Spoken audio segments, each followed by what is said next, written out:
पिंपरी चिंचवड महानगरपालिकेवर याही वेळेस सत्ता आणणार असा दावा करणाऱ्या भाजपची पहिली उमेदवारी यादी देखील अद्याप जाहीर झालेली नाही. नेमकं कारण काय? आपल्यासोबत स्वतः शत्रुघ्नजी काटे आहेत, शहराध्यक्ष, त्यांच्याकडनं जाणून घेऊया. तुम्ही तुमच्या प्रचारात व्यस्त आहात, परंतु यादी जाहीर होत नाही, त्यामुळे उत्सुकता ताणली जाते. जे इच्छुक उमेदवार आहेत त्यांना असं गॅसवर ठेवायचं ठरवलंय का आणखी काही अडचणी अजूनही सुटलेल्या नाही आहेत? नाही, असं म्हणता येत नाही आहे अडचणी आहे म्हणून. आम्ही प्रत्येक उमेदवार हा त्याच्या निवडणूक घेण्याची क्षमता, संघटनेमध्ये काम करणारा, अशा प्रत्येकाचा सर्वे करून खरं तर या राज्याचे मुख्यमंत्री आदरणीय देवेंद्र भाऊंच्या नेतृत्वाखाली एक मिटिंग झाली आमची. त्याच्यामध्ये काही नावांवरती शिक्कामोर्तब झालेला आहे. आज संध्याकाळपर्यंत 100% म्हणता येत नाही, पण एक 95% जागेचा तिढा सुटलेला असेल. बरोबर. आणि ती यादी आम्ही पब्लिश करणार आहोत. पण मग एकंदरीत काय झालं, म्हणजे किती आतापर्यंत नावावर शिक्कामोर्तब झालाय, किती यादी नावांची फायनल झाली? साधारणतः 90% आमच्या यादीमध्ये जी नावं आहेत त्याच्यापैकी 90% जागांवरती शिक्कामोर्तब झालेला आहे. एक 10% जागेचा तिढा थोडा सुटायचा बाकी आहे. त्याच्यामध्ये पण वरिष्ठ लेवलला चर्चा करून आणि ते स्थानिक नेतृत्वांना बरोबर घेऊन सगळ्यांनाच आम्ही तो निर्णय करतोय.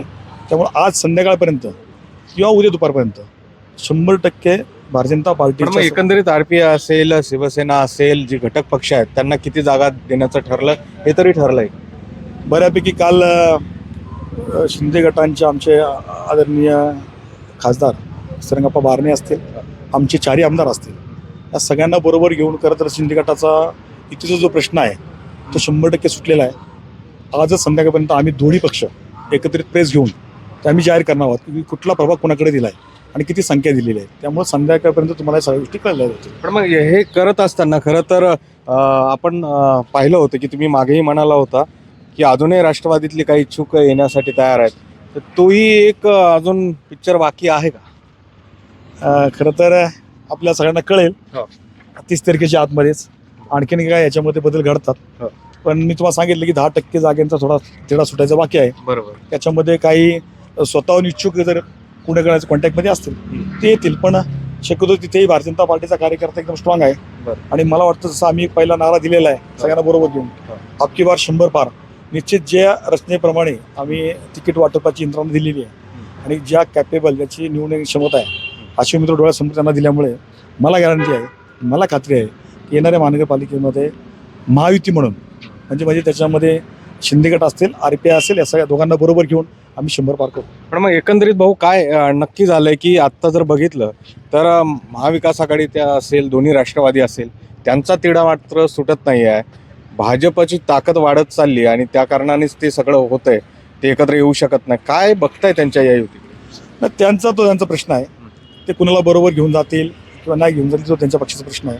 भारतीय जनता पार्टी म्हणून आम्ही असेल, आदरणीय शिंदे साहेबांचे शिंदे शिवसेना गट असेल आणि आरपीआय असेल, आम्ही तिघं एकत्र येऊन आम्ही महानगरपालिकेची निवडणूक लढणार आहोत. आज यादी जाहीर होईल का?